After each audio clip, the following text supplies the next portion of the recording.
4월 마지막 주일 화창한 봄날에도 염려하는 우리들에게 주시는 말씀은 마태복음 6장 27절에서 28절 말씀입니다. 마태복음 6장 27절에서 28절 말씀입니다. 다 찾으신 줄 알고 한 목소리로 봉독하겠습니다. 시작. 너희 중에 누가 염려함으로 그 길을 한 자라도 더할 수 있겠느냐? 또 너희가 어찌 의복을 위하여 염려하느냐? 들의 백합화가 어떻게 자라는가 생각하여 보라. 수고도 아니하고 길쌈도 아니하느니라. 아멘. 어찌하여 염려하느냐라는 제목으로 차명근 목사님께서 말씀을 전해드리겠습니다. 네, 기도하겠습니다. 푸른 마르고 꽃은 시드나 주의 말씀은 신실하며 주의 사랑은 영원함을 믿습니다. 우리의 눈물을 거두어 주시고 주를 향한 노래가 되게 하옵소서. 감사드리며 우리 주 예수 그리스도의 이름으로 기도합니다. 아멘. 할렐루야. 지난주일 부활주일을 지나고 한 주간 어떻게 지내셨습니까? 부활주일의 그 기쁨, 그 충만함을 우리가 또 만끽했지만 우리의 삶이 그렇게 또 녹록하지가 않았던 것도 사실입니다. 기도를 할 때 그런 것을 많이 느낍니다. 그런 가운데 하나님께서 오늘 본문 말씀을 주시면서 우리 가운데 주신 그 마음을, 주님이 주신 그 마음을 지키시기를, 하나님께서 지키시기를 원한다. 그러한 말씀으로 오늘 말씀을 나누기를 원합니다. 이 시간 여러분 가운데 염려와 근심이 있다면 말씀 가운데 성령의 불이 임하여 염려와 근심을 태워버리기를 기도합니다. 말씀을 듣는 중에 주님이 주시는 평안이 임하고 안식함으로 염려와 근심이 떠나게 하시기를 축복합니다. 이 염려와 근심은 하나님의 일하심을 막아서는 불신입니다. 또한 하나님께서 염려와 근심을 내려놓으라고 하시는 것은 이 마음의 근심이 우리들의 뼈를 마르게 하고 건강을 상하게 하기 때문이죠.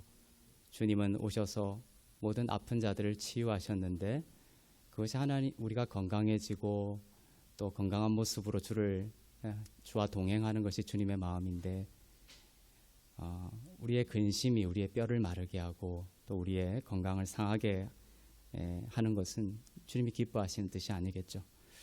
잠언 17장 22절을 보겠습니다.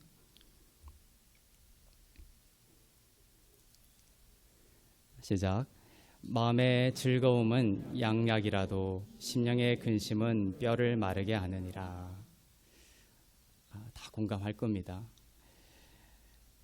그래서 하나님은 무릇 지킬 만한 것 중에 무엇보다도 마음을 지키라고 하십니다.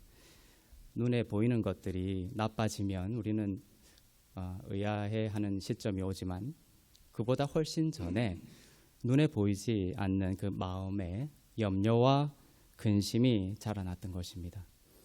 그리고 그 마음의 염려와 근심이 자라나기 훨씬 또 전에 우리의 영이 진리의 말씀에서 멀어지고 죄사함과 의롭게 하심의 기쁨과 축복과 그 믿음에서 멀어졌던 것이죠. 마음의 즐거움은 양약입니다.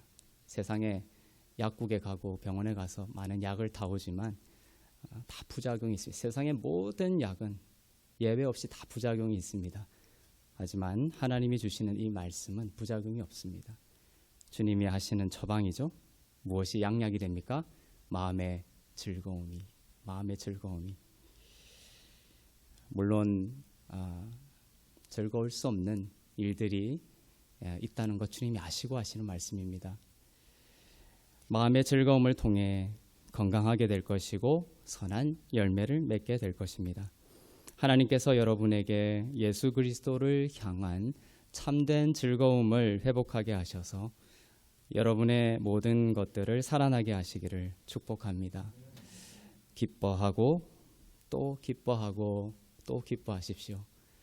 요즘 제가 많이 저에게 와닿는 문장입니다. 기뻐하고 또 기뻐하라.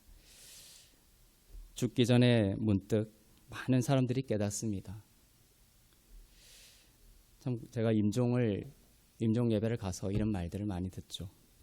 수많은 시간들, 몇십 년, 수많은 세월을 살고 이제 죽기 전에 돌아보니 내가 기뻐하지 못할 이유가 무엇이 있었던가.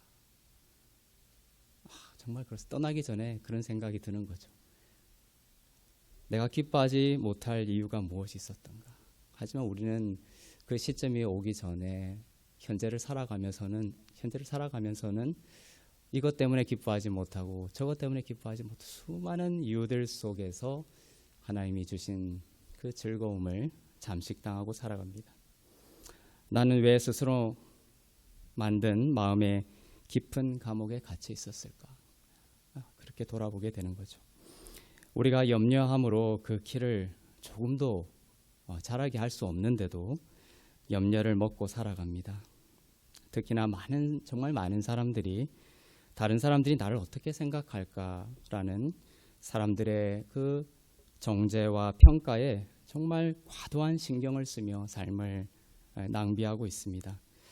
더 큰 문제는 무엇이냐면 하나님과의 관계죠. 하나님께서 변치 않는 사랑으로 약속하시고 너를 기뻐한다, 너를 사랑한다, 내가 너를 떠나지 않을 것이다, 너의 삶은 형통할 것이다 약속하고 계신데도 여러 가지 환경 속에 눌려서 하나님께서 나를 벌 주시고 나를 징계할 것이라는 잘못된 생각으로 염려하고 근심합니다. 그러나 아무것도 염려하지 말고 감사하고 즐거워하고 기적과 능력을 소망하며 믿음의 기도와 의인의 기도로 살아가시기를 바랍니다. 빌립보서 4장 6절을 보겠습니다.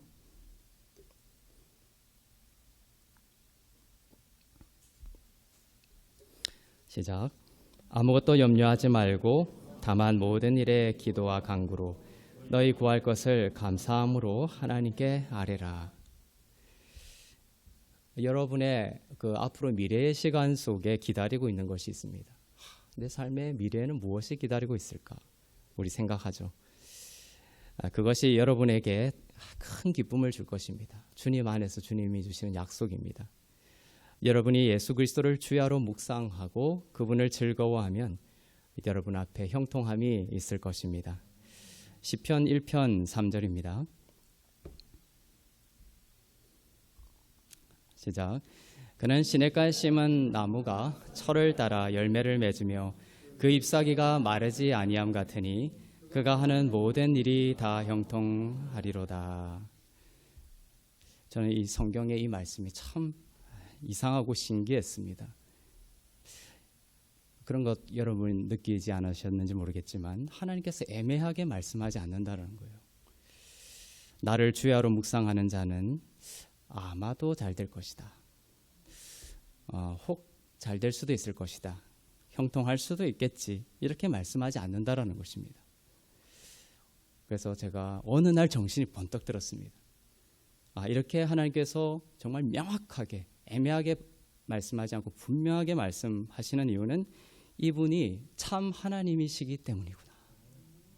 하나님이시기 때문에. 사람이라면 증시 예측하듯이 아마도 maybe 이런 식으로 얘기하겠죠. 하지만 하나님은 참 하나님이시고 우주의 통치자시고 만왕의 왕이시기 때문에 모든 역사와 시간을 내다보시고 계신 참 하나님이시기 때문에 이러한 말씀을 우리에게 하시는구나. 그것을 제 온 영혼으로 깨달았습니다. 하나님은 분명하고 단호하고 확실하게 말씀하십니다. 그 하나님의 말씀과 내 생각이 부딪히죠. 그러면 내 생각과 내 환경에 하나님의 생각을 변형시켜 가지고 하나님의 말씀을 무용하게 만들지 않기를 바랍니다. 나는 내 삶이 이럴지도 저렇게 막 흔들리죠. 하지만 하나님의 말씀 확실하잖아요. 그러면 내 생각을 하나님의 말씀에 맞춰야 되는 겁니다. 하나님의 말씀은 불변하고 영원하기 때문입니다. 그가 하는 모든 일이라고 말씀하고 있습니다. 그가 하는 모든 일이 다 형통하리로다. 때때로 혹은 일부가 아니라 모든 일이 다 형통하리로다. 벌써 마음에 의심이 들죠? 예, 이렇게 하나님의 말씀과 우리의 생각이 갭이 있는 겁니다. 그렇지만 하나님의 말씀을 믿고 주님을 주야로 묵상하는 자는 모든 일이 다 형통할 줄로 믿습니다. 이렇게 내 생각과 믿음을 주님의 말씀에 맞춰버립니다. 이것이 믿음입니다. 하나님의 말씀이 거짓이 아닙니다. 하나님은 거짓이 없으시고 후회가 없으시며 회전하는 그림자도 없으신 완전하신 분이십니다. 마리아와 마르다 이야기에서 이 마르다의 상태를 예수님은 이렇게 말씀하십니다. 누가복음 10장 41절입니다.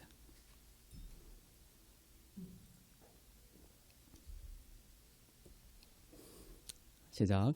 주께서 대답하여 이르시되 마르다야 마르다야 내가 많은 일로 염려하고 근심하나.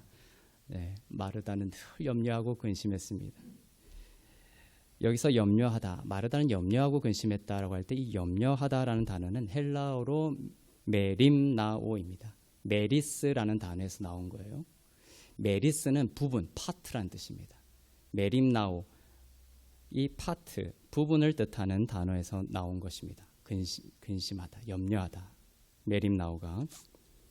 즉 염려하다라는 이 메림나오에 들어있는 의미는 그래서 수많은 부분으로 나누어져 있는 마음의 상태를 말합니다. 주님께 집중하지 않고 내 생각과 또 많은 뉴스와 또 사람들의 소리에 내 마음이 완전히 쪼개져서 부분으로 분산되어 있는 것을 말하죠. 많은 일이 문제가 아니라 마음이 수많은 영역으로 분산되어 집중하지 못하고 분주한 것을 말합니다. 그래서 여러 방향으로 끌려갑니다. 많은 일이 있으면 그걸 하나님 예수 그리스도를 중심으로 질서 있게 통일하지 못하고 그 모든 파트들이 동일한 가치를 가지고 내 마음을 끌고 분산시킵니다. 그러면서 내 마음에 염려가 일어납니다. 반면에 예수님은 마리아를 칭찬했습니다. 마리아에게도 수많은 일들이 없었을까요? 그렇지 않습니다. 하지만 마리아는 좋은 편을 택했으니 결코 빼앗기지 아니하리라 말씀하셨습니다. 마리아는 좋은 편을 택했다 할 때 이 편이 바로 메리스입니다. 좋은 한 부분을 택했다. 그리고 그 좋은 부분을 중심으로 모든 삶과 영혼과 정신을 생각을 질서 잡았다는 것입니다. 마르다는 많은 부분과 부분들의 마음이 분산되어 있었지만 마리아는 단 하나의 마음을 쏟았는데 예수님은 마리아를 칭찬하고 축복하셨습니다. 마리아가 택한 편은 안식입니다. 주님이 바로 앞에 계신데도 모든 것을 다 가지고 계신 주님이 바로 눈앞에 있는데도 마르다는 주님께 안식하지 못했습니다. 주님과 연결되지 못했습니다. 축복이 앞에 있는데도 마르다는 주님과 연결되지 못했습니다. 그러나 마리아는 그에게 찾아오신 주님께 안식했고 주님을 즐거워했고 주님과 연결되었습니다. 오늘날 예수님이 여러분의 구세주로 오셨지만 여러분이 그분께 안식하지 않고 많은 일들에 마음이 분산되어 있다면 구원보다는 염려와 근심이 가득한 인생이 되겠죠. 남자들이 또 잘 못하는 것 중에 하나가 이것입니다. 아내의 말을 잘 경청하지 못하죠. 아내가 어떤 말을 하면 빨리 답을 내주고 끝을 내려고 합니다. 그러나 아내들이 원하는 것은 답을 몰라서가 아니라 이해받고 싶고 공감을 받고 싶은 것입니다. 그런데 우리들은 너무나 많은 것에 마음이 뺏겨 있습니다. 제 얘기하는 것입니다.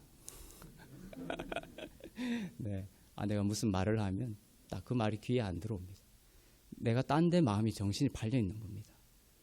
그런데 돌이켜보면 그것이 아내 마음을 상하게 하고 나서 돌아와서 돌이켜보면 아내가 말할 때 내가 신경을 쓰고 있던 그 다른 파트, 그 생각이 별거 아니었던 것입니다. 아내 말이 훨씬 소중하고 가치 있고 그것과 연결되는 것이 나에게 축복인데도 우리는 끊임없이 현재로부터 도망가는 삶을 살았던 것입니다. 하나님께서 지금 여러분에게 주신 것들을 감사하고 즐거워하시길 바랍니다. 시편 128편 4절입니다. 내 집 안방에 있는 내 아내는 결실한 포도나무 같으며 내 식탁에 둘러 앉은 자식들은 어린 감람나무 같으리로다. 이렇게 말씀하십니다. 내 안방에 있는 내 아내는 결실한 포도나무 같다. 그리고 내 식탁에 둘러 앉은 자식들은 어린 감람나무 같다. 자, 이 말씀은 무엇입니까? 하나님은 지금 주신 아내를 결실한 포도나무 같이 마시고 즐거워하라고 말씀하십니다. 그리고 식탁에 앉은 자녀들은 어린 감람나무처럼, 감람나무는 생명력이 대단합니다.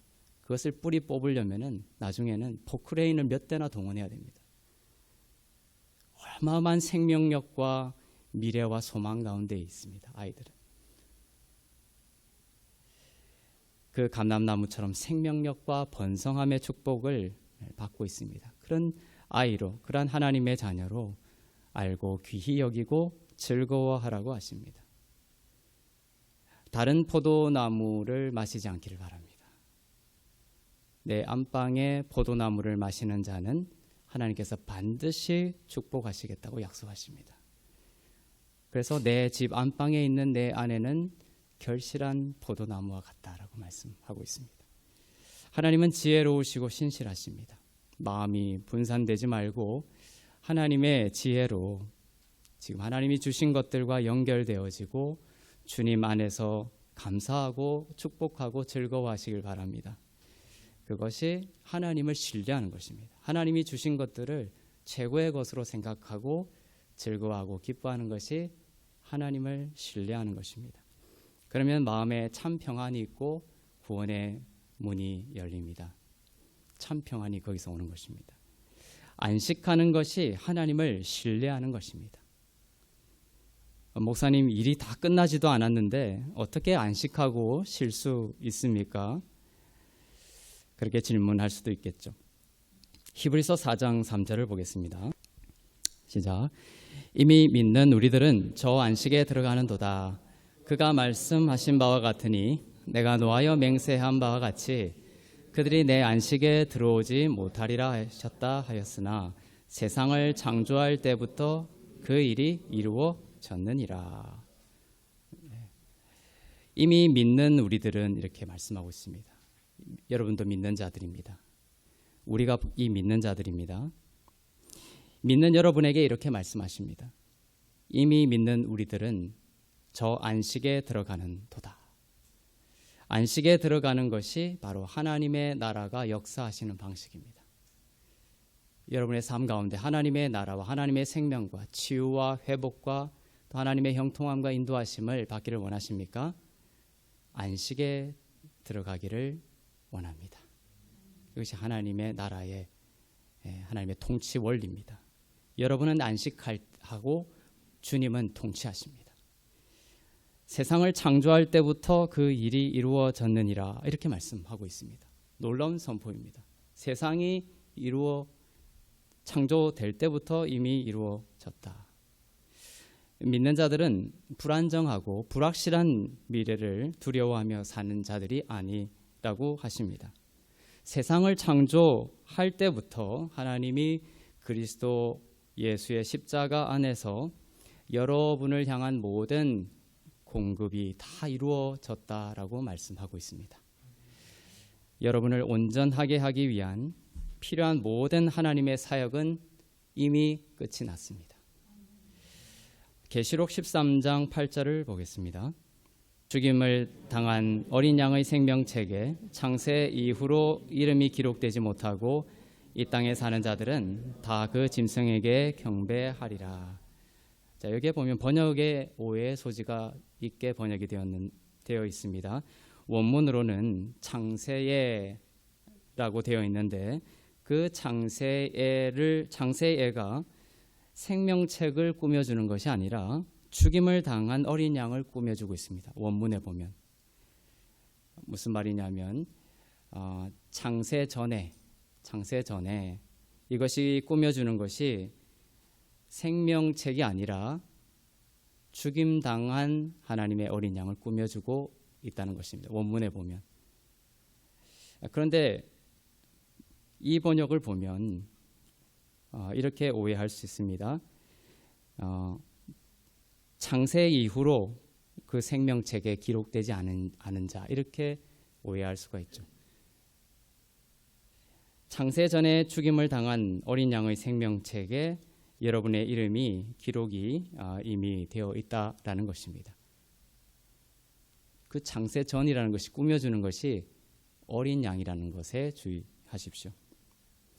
그러니까 이 말씀은 어린 양은 2000년 전에 죽임을 당하셨습니다. 하지만 계시록은 지금 이 13장 8절은 뭐라고 또 말씀하십니까? 창세 전에 어린 양이 죽임을 당했다라고 선포하고 있는 것입니다. 이상합니까? 하지만 하나님의 시간 속에서는 이렇게 기록하고 있습니다.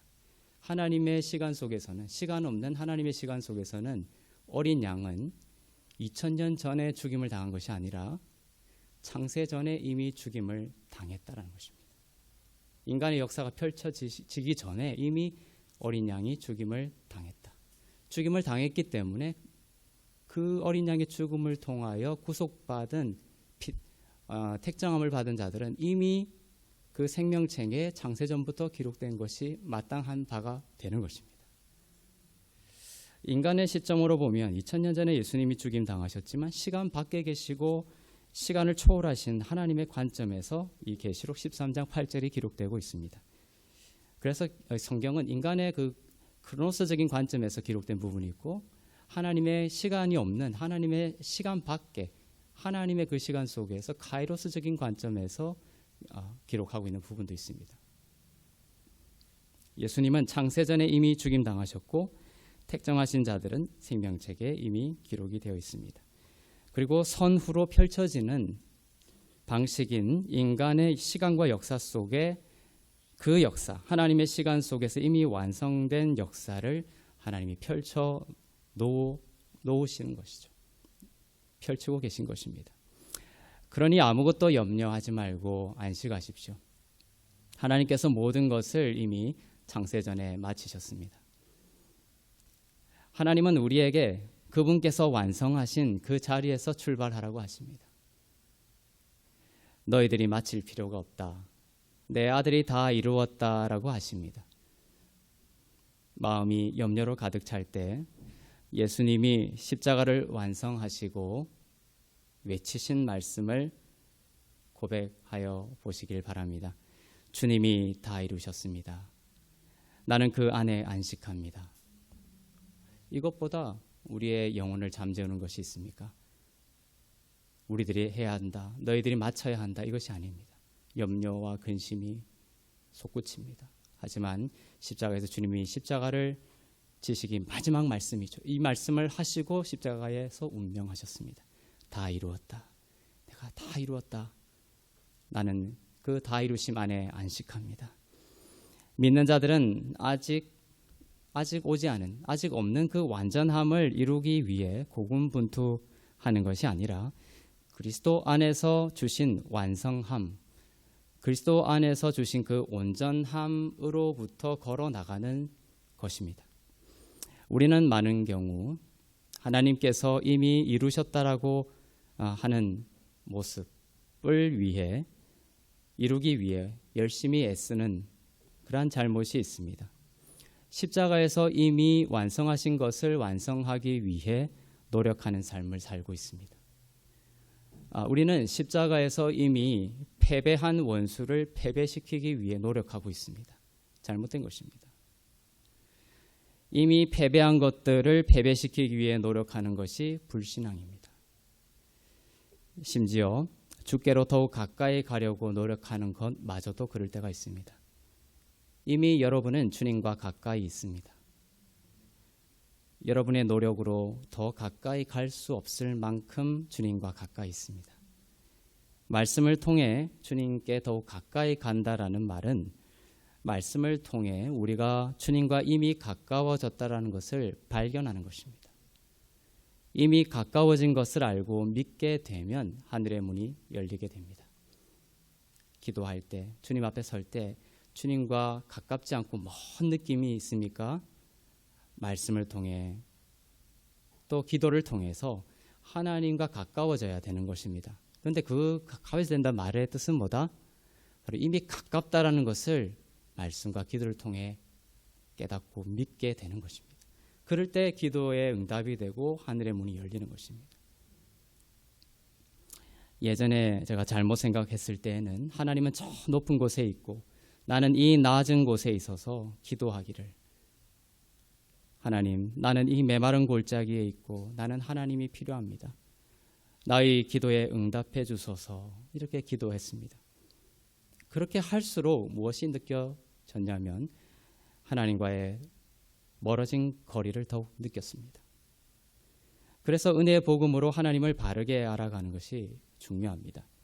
어느 날 하나님께서 제게 말씀하셨습니다.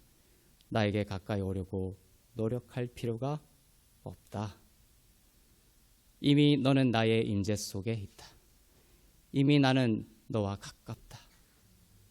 그 말씀을 믿음으로 받으셔야 됩니다. 끊임없이 울고 탄식하며 가슴을 치면서 기도하지만 내 마음이 여전히 주님과 멀다라는 믿음과 인식 속에 있다면 그것은 올바른 기도가 아닌 것입니다. 내게 필요한 것은 그저 방향을 돌려서 내가 이미 하나님과 가까이 있다라는 것을 의식하면 됩니다. 주님은 말씀하십니다. 내가 완성한 그 자리에서 출발하라. 이미 가깝다라는 믿음에서 출발하라. 다 이루었다라는 안식에서 출발하라고 하십니다. 그것이 오늘 여러분에게 주시는 하나님의 말씀입니다. 우리는 승리를 기도하지만 또한 승리를 위해서 기도하지 않습니다. 승리로부터 기도합니다. 승리로부터 기도합니다. 이미 승리했기 때문에 그렇습니다. 여러분은 기도할 때 이미 승리한 자라는 믿음 위에서 기도합니까? 이미 승리한 자라는 그 기도가 믿음의 기도고 의인의 기도입니다. 이미 치유가 왔다라는 믿음 위에서 기도하시길 바랍니다. 만일 치유를 위해서 기도할 때에 내가 노력하는 차원에서 기도하게 되면 치유함을 받는 그러한 것에 광야를 돌게 됩니다. 예수의 채찍에 맞음으로 이미 내가 나았음을 믿고 기도하는 자는 그 완성됨이, 이미 치유됨이 드러나는 삶을 경험하게 될 것입니다. 하루 또는 일주일 뒤 혹은 조금 더 시간이 걸릴 수도 있겠지만 주님의 말씀대로 치유는 이미 왔고 반드시 치유가 드러나게 될 것입니다. 자녀에게도 축복해 주십시오. 너는 시냇가에 심은 나무가 철을 따라 많은 열매를 맺으며 그 잎사귀가 마르지 아니함 같이 내가 하는 모든 일이 다 형통하게 될 것이다. 자, 너희 자녀는 감람나무와 같다고 했습니다. 그 감람나무는 아이 가운데 성령이 함께 계시기 때문에 그 아이는 뿌리를 왕성하게 내리고 많은 열매를 철마다 맺고 그 잎사귀가 마르지 아니함 같은 그러한 형통한 삶을 살게 될 것입니다. 우리가 해야 될 것은 무엇입니까? 안식하는 것입니다. 안식하는 것은 그 자녀를 축복하고 즐거워하고 그를 응원하고 하나님의 말씀을 세례를 주는 것입니다. 자녀들의 영혼들은 아직까지도 연약하여서 늘 그러한 의식 속에 있습니다. 내 삶은 열매가 없을 거야. 내 잎은 마르고 말 거야. 내 삶은 형통하지 않아. 아이들의 마음을 어둠이 늘 잠식하고 공격하려고 합니다. 아이들이 원하는 것은 진짜 무엇입니까? 바로 부모님의 이 축복입니다. 하나님이 너와 함께 하셔. 너는 주 안에 있기 때문에 너는 철마다 많은 열매를 맺을 거야. 너의 잎은 시들지 않을 거야. 내가 하는 모든 일이 다 형통할 것이야. 이것이 하나님의 선포입니다.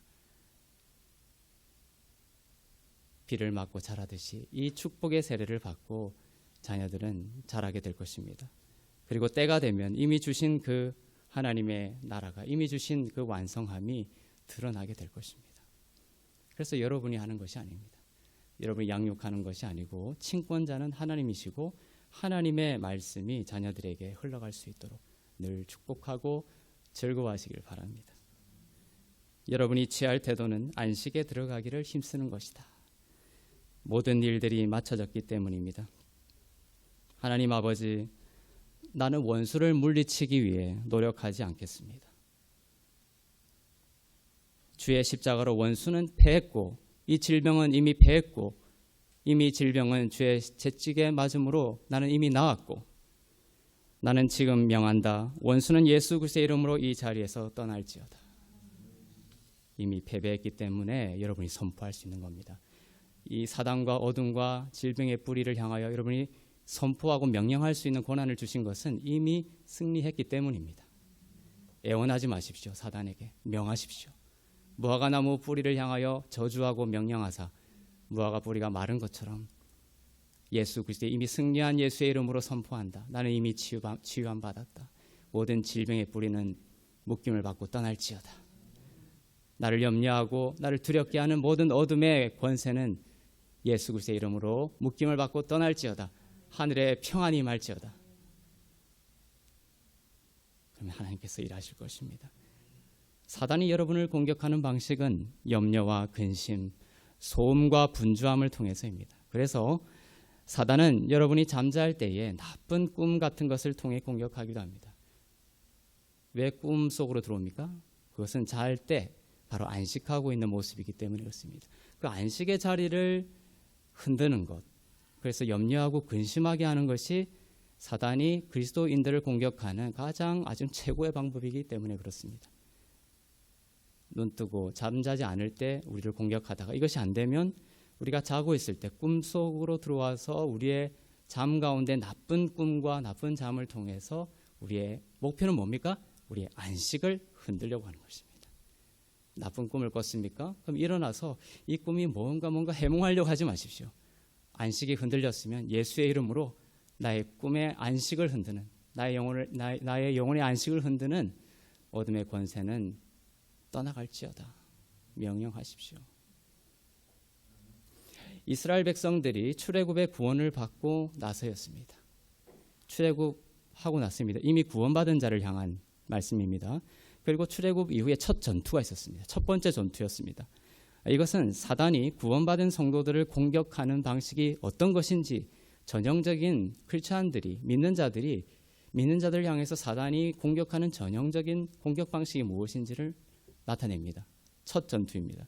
출애굽기 17장 8절부터 9절입니다.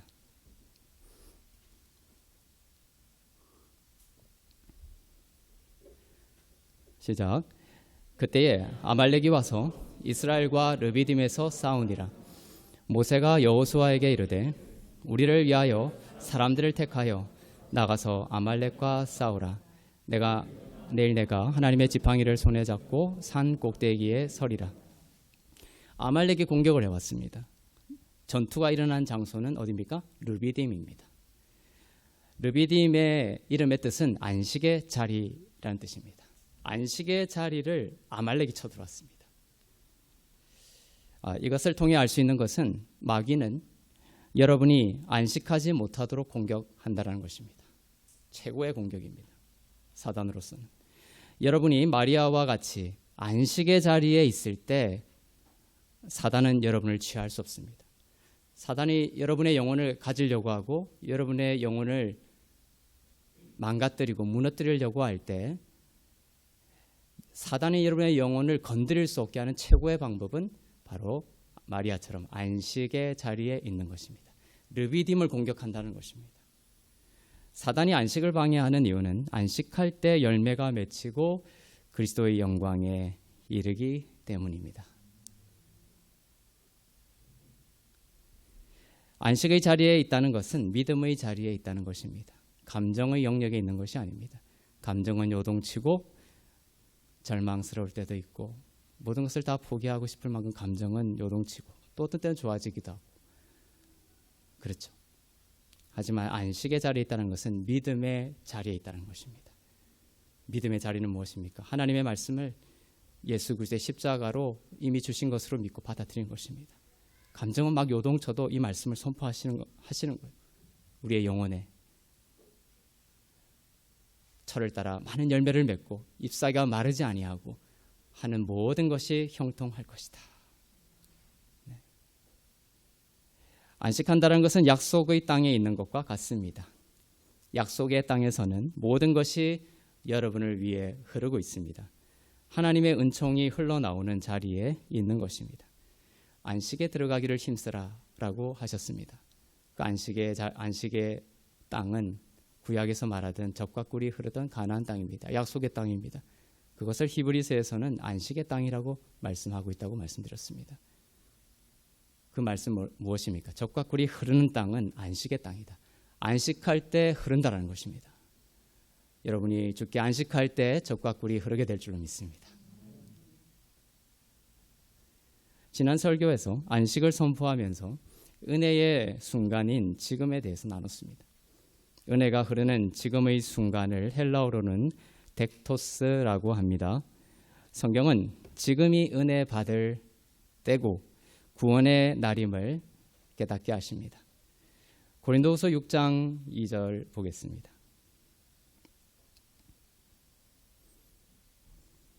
시작.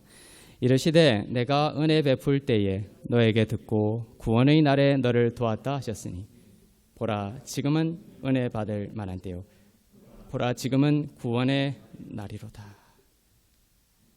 이 전절에 보면 은혜를 헛되이 받지 말라고 말씀하신 뒤에 이 말씀이 이어집니다.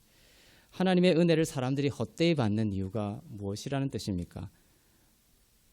하나님의 은혜가 아낌없이 차고 넘치는 때가 바로 덱토스입니다. 바로 지금 이 순간입니다. 예배를 드리는 지금 이 순간에도 우리의 마음은 딴 곳에 가 있을 수가 있습니다. 예배를 마치고 또 그 딴 곳에 가면 우리는 또 그곳을 누리지 못하고 또 다른 생각을 합니다. 이렇게 현재를 몰입해서 누리며 살지 못하고 우리는 늘 도망가고 회피하고 억누르는 삶을 삽니다. 이것이 바로 은혜를 헛되이 받는 삶입니다. 과거에 살지 마십시오. 그때 하지 못했던 것들을 후회하며 사는 것에는 은혜가 흐르지 않습니다. 미래에 살지 마십시오. 미래의 일들에 대해 염려하고 근심하며 사는 것에도 은혜가 흐르지 않습니다. 과거의 실패와 후회를 항상 예수 그리스도의 보혈로 흘려보내고 용서하고 떠나보내시기를 바랍니다. 내가 너에게 해준 게 얼만데 그런 생각마저도 다 떠나보내십시오.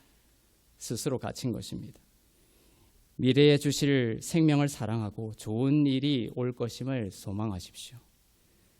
사람이 아니라 하나님이 주시는 것입니다. 그리고 오늘을 사십시오. 여러분에게 주신 선물들입니다. 그리고 그 선물들을 막 판단하거나 추월하지 마십시오. 관찰하십시오.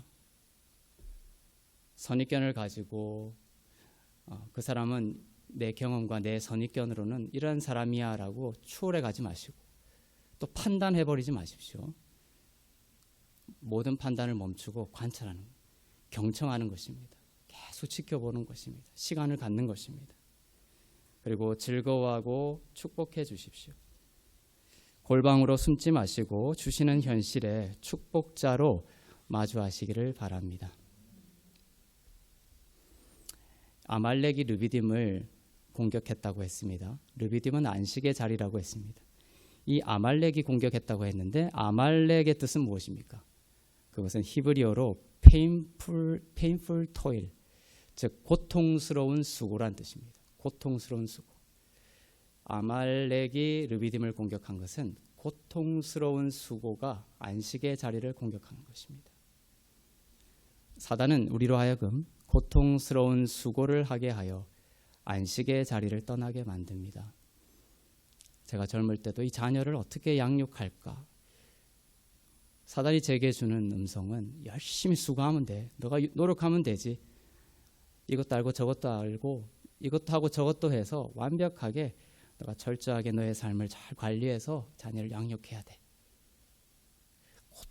고통스러운 수고가 하나님의 젖과 꿀이 흐르는 것을 방해했습니다. 오히려. 하지만 하나님께서 우리에게 승리를 주시는 비밀은 주님, 이 자녀는 하나님께서 기르십니다. 그 한마디면 되는 것을, 그 하나의 믿음이면 되는 것을 그것을 알지 못했습니다. 모든 고통스러운 수고의 짐이, 무거운 짐이 나에게 몰려올 때 그것을 향하여 대항하며 선포하십시오. 이 아들은 하나님의 아들이다. 하나님께서 기르실 것이다.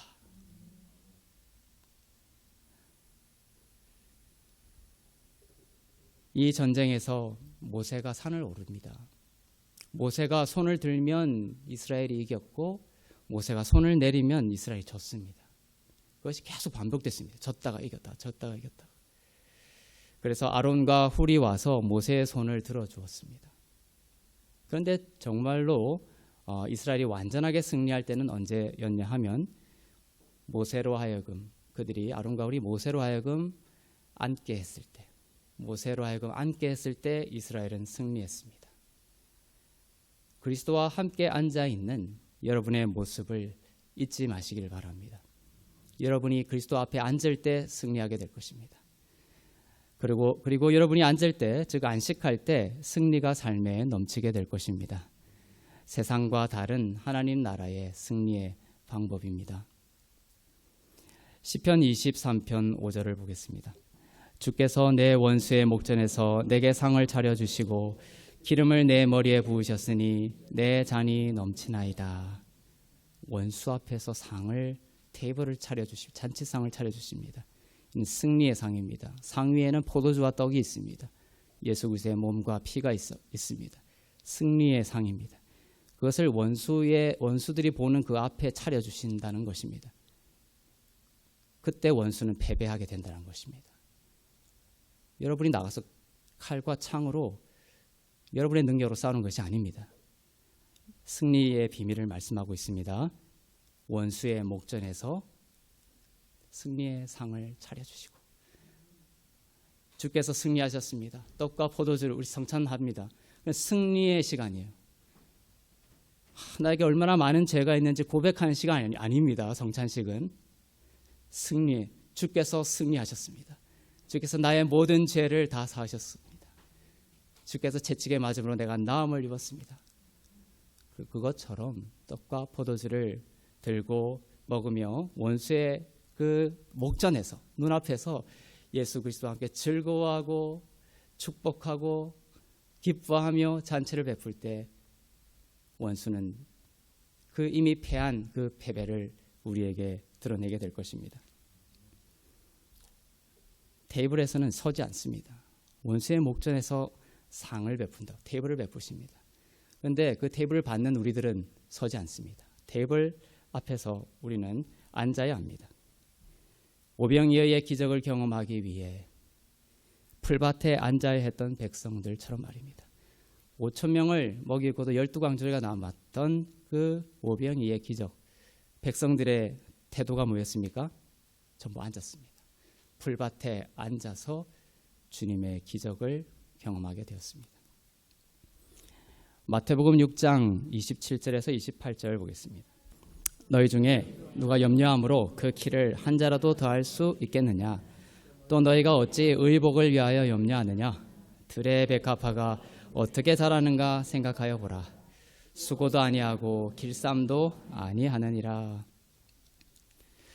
염려로 살아가는 자들에게 주님이 말씀하십니다. 누가 염려함으로 그 키를 한 자라도, 조금이라도 자라게 할 수 있느냐 하십니다.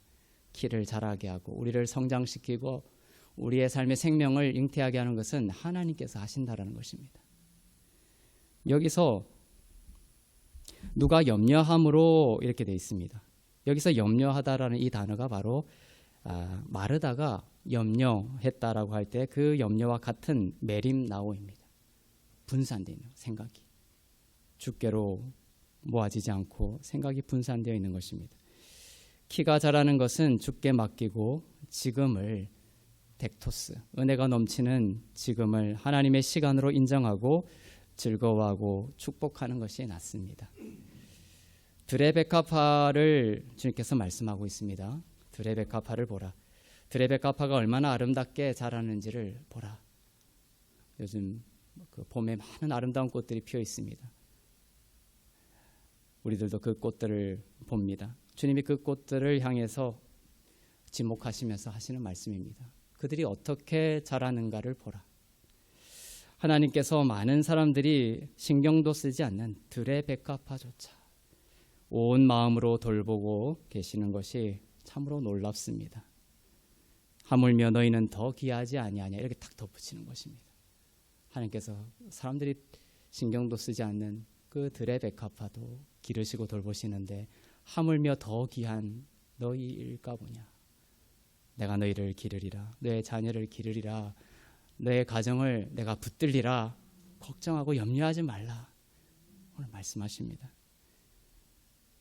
들의 백합화가 아름답게 자라고 있듯이 하나님은 우리들도 그리스도인의 삶으로 아름답게 자라갈 수 있도록 돌보시고 지키실 것입니다. 들의 백합화가 아름답게 자라는 비밀이 이 구절에 숨어 있습니다. 들의 백합화가 얼마나 아름다운지 말씀하신 뒤에 말씀하시고 계신데 여기에 들의 백합화가 아름답게 자라는 비밀이 있습니다. 들의 백합화가 어떻게 자라는지 생각하여 보라. 뭐라고 붙어 있습니까? 수고도 아니하고 길쌈도 아니한다. 수고도 아니하고 길쌈도. 만약 들의 백합화가 자라려고 막 수고하고 길쌈도 하면 그 자람이 막히는 것입니다. 하지만 그들이 자랄 수 있는 생명의 비밀은 수고도 하지 아니하고 길쌈도 하지 않기 때문입니다. 이것이 아름답게 자라남의 비밀입니다.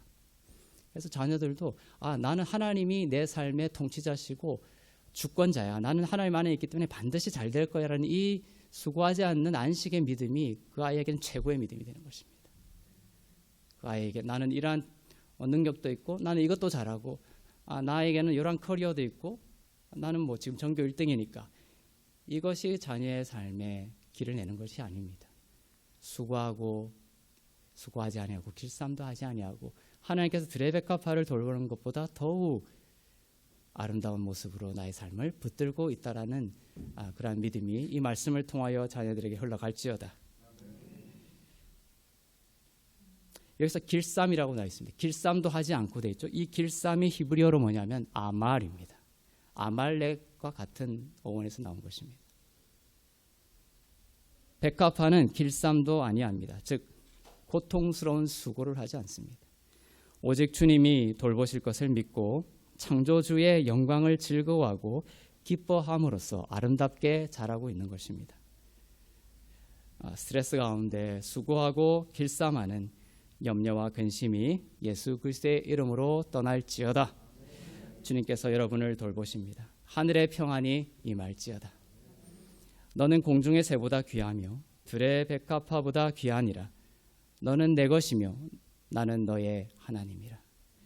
우리의 모든 것이 되시는 주님께 안식하며 참된 형통함의 길로 인도함 받는 사랑하는 주의 성도들 다 되시기를 주님의 이름으로 축복합니다. 기도하겠습니다. 우리 주신 말씀을 기억하며 주님 들의 백합화를 한번 떠올려 봅니다. 수고도 하지 아니하고 길쌈도 하지 아니하는데 하나님께서 돌보시고 기르시고 주님께서 보시기에 너무나 아름답게 자라고 있음을 말씀하십니다.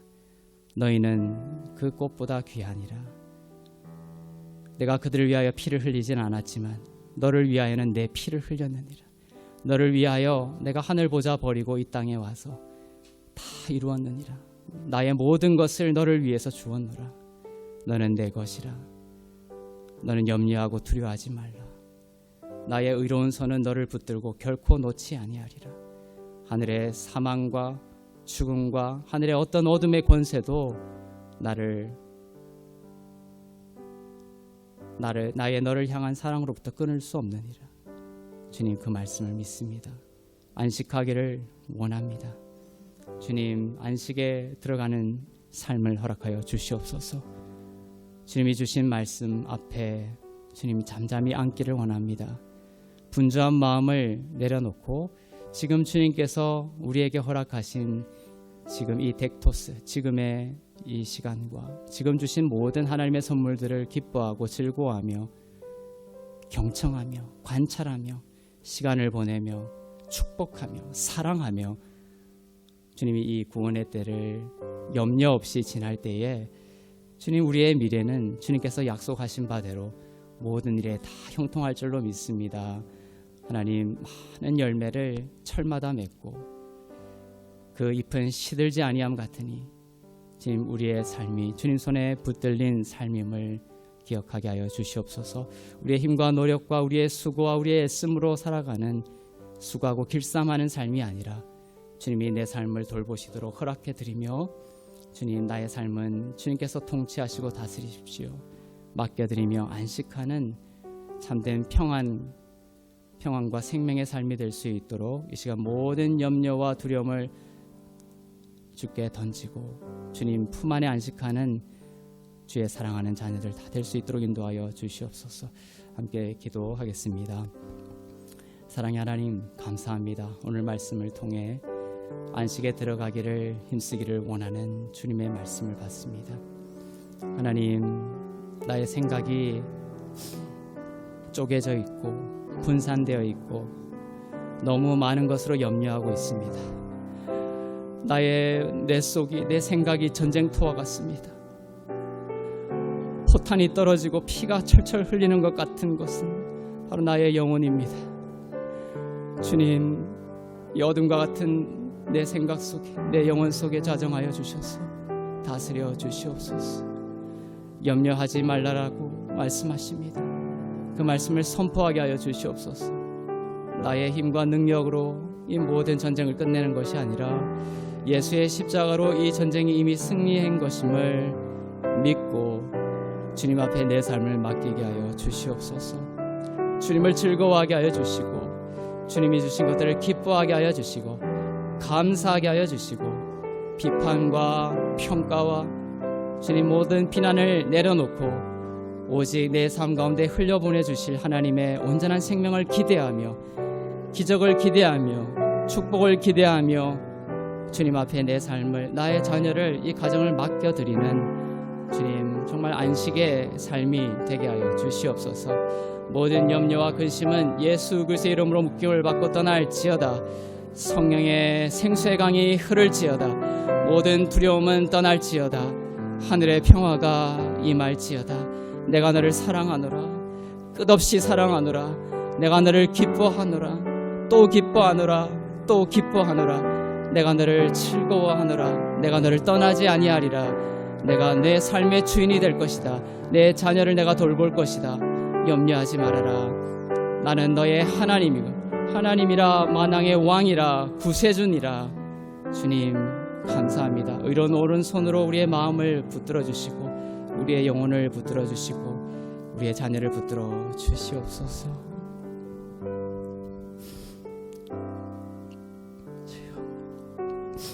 사랑의 하나님 아버지, 이 시간 성령의 불로 우리의 모든 염려와 근심을 태워 주시옵소서. 하나님의 은혜와 생명이 흐르는 것을 막고 있는 염려와 근심을 내려놓게 하시고 참된 안식으로 저희의 영혼을 인도하여 주옵소서. 안식의 땅에 거하는 것을 공격하는 아말렉이 있습니다. 우리의 그 르비딤을 흔들려고 합니다. 안식의 자리를 떠나게 하려고 합니다. 말씀의 자리를 떠나게 하려고 합니다. 믿음의 자리를 떠나게 하려고 합니다. 그리고 눈에 보이는 것들을 주목하라고 합니다. 주님, 나의 감정에 주목하라고 사단이 유혹합니다. 하지만 이 시간 믿음의 눈을 들어 주를 보게 하옵소서. 주님의 말씀에 나의 생각과 나의 감정과 나의 의지를 맞춥니다. 주님께서 말씀하십니다. 너가 철마다 많은 열매를 맺고 그 잎은 시들지 아니하며 하는 모든 행사 가운데 형통하리라. 하나님 나라의 영광스러운 자녀들로 빛 가운데 살게 하여 주시옵소서. 공중에 나는 새보다 귀하고 들의 백합화보다 귀한 하나님의 자녀인데 스스로 살아보려고 염려하고 근심했습니다. 하나님의 돌보심과 오직 은혜 앞에 믿음을 드리고 주여 하시옵소서. 주님 하시옵소서. 우리의 모든 것을 내어 맡기고 오늘을 즐거워하는 참된 안식으로 주의 자녀들을 축복하여 주시옵소서.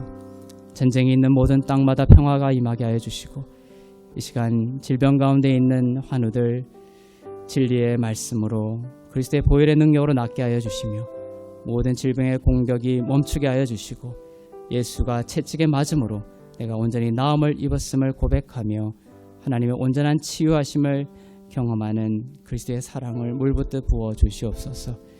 모든 것이 하나님의 은혜임을 고백하며 드린 예물 위에 기름 부으시고 쓰이는 곳마다 복음이 전파되고 또 교회가 세워지고 하나님의 나라가 온전히 임하게 하여 주옵소서. 이제는 우리 주 예수 그리스도의 은혜와 하나님 아버지의 사랑과 성령님의 위로 교통 새롭게 하심의 역사가 주님의 다 이루심 앞에 안식하며 승리로부터 걸어 나가는 인생이 되기를 소망하며 오직 주님을 바라보는 주 안에서 의롭고 흠없고 거룩한 교회 위에 선교사님들 위에 나라와 민족들 위에 이제부터 영원토록 충만하시기를 간절히 축원하옵나이다. 아멘.